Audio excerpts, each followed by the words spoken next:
Bachupally police station పరిధిలోని నిజాంపేట్లో June 7న అదృశ్యమైన 10వ తరగతి విద్యార్థిని పూర్ణిమ సాయి ముంబైలోని ఒక స్వచ్ఛంద సంస్థ నిర్వహిస్తున్న హోంలో క్షేమంగా ఉంది. ఆమె క్షేమ సమాచారం తెలుసుకున్న తల్లిదండ్రులు, పోలీసులు ముంబై బయలుదేరి వెళ్లారు. జూన్ 7వ తారీఖున ఇంటి నుంచి స్కూల్కని వెళ్లిన పూర్ణిమ ఆ తర్వాత తిరిగి రాలేదు. దీంతో ఆందోళన చెందిన తల్లిదండ్రులు స్కూల్లో ఎంక్వైరీ చేశారు. అయితే ఆ రోజు ఆమె స్కూల్కి రాలేదని నిర్వాహకులు చెప్పడంతో తల్లిదండ్రులు పోలీసులకు ఫిర్యాదు చేశారు. కేసు నమోదు చేసిన పోలీసులు ప్రత్యేక బృందాలను ఏర్పాటు చేసి గాలింపు చర్యల్ని చేపట్టారు. ఎటువంటి ఆధారం లభించకపోవడంతో తల్లిదండ్రులు ఇన్ని రోజులుగా కన్నీరు మున్నీరుగా విలపించారు. ఇప్పుడు ఆమె ఆచూకీ దొరకడంతో తల్లిదండ్రుల ఆనందానికి అవధులు లేకుండా పోయింది. జూన్ 7 నుంచి కనిపించకుండా పోయిన పూర్ణిమ ఆ రోజే రైలెక్కి ముంబైకి వెళ్లిందని పోలీసుల విచారణలో వెల్లడైంది.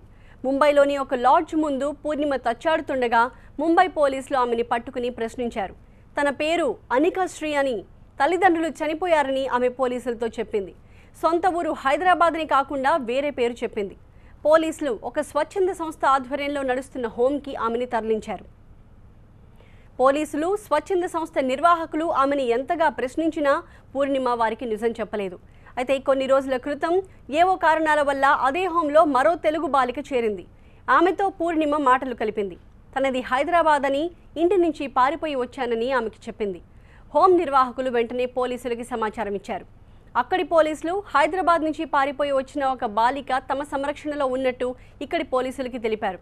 హైదరాబాద్ పోలీసులు ముంబై పోలీసులకు పూర్ణిమ ఫోటో పంపించారు. ఈ ఫోటోలో ఉన్న బాలిక, హోంలో ఉన్న బాలిక ఒకరేనని చెప్పడంతో కేసు మిస్టరీ వీడింది. పోలీసులు, పూర్ణిమ తల్లిదండ్రులు ముంబై బయలుదేరి వెళ్లారు.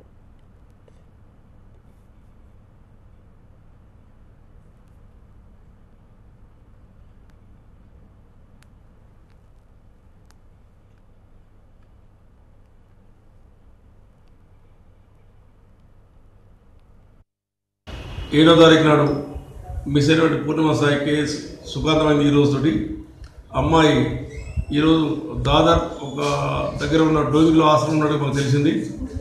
అమ్మాయి గత నెల 7వ తారీఖు నుంచి మిస్ అయిన ఒక 2-3 డేస్లోనే బోయవాడ ఆశ్రమం దగ్గరికి వెళ్ళి అక్కడ అమ్మాయి వాలంటీర్గా అక్కడ అడ్మిట్ తెలుస్తూ ఉంది. అమ్మాయిని తీసుకురావడానికి ఇమీడియట్గా వాళ్ళ అమ్మాయి ఫాదరు, మదరు ప్లస్ మా పోలీస్ టీం ఒకటి బయలుదేరి వెళ్తూ ఉంది. అమ్మాయిని ఇక్కడ తీసుకొచ్చిన తర్వాత పూర్తి సమాచారం తెలుస్తామని మేము అనుకుంటున్నాం. అసలు అమ్మాయి ఎక్కడికి పోయింది, ఎందుకు పోయిందని చెప్పి పూర్తిగా తెలుసు అనుకుంటున్నాం. సో ఇటీవలకి ఏమైనా పోలీసు చివరి ప్రయత్నం మాకు మేము ఆ రోజు అనుకున్నా ఇటువంటి అమ్మాయిని ట్రై చేసి మీకు కష్టంగా చెప్పలేను.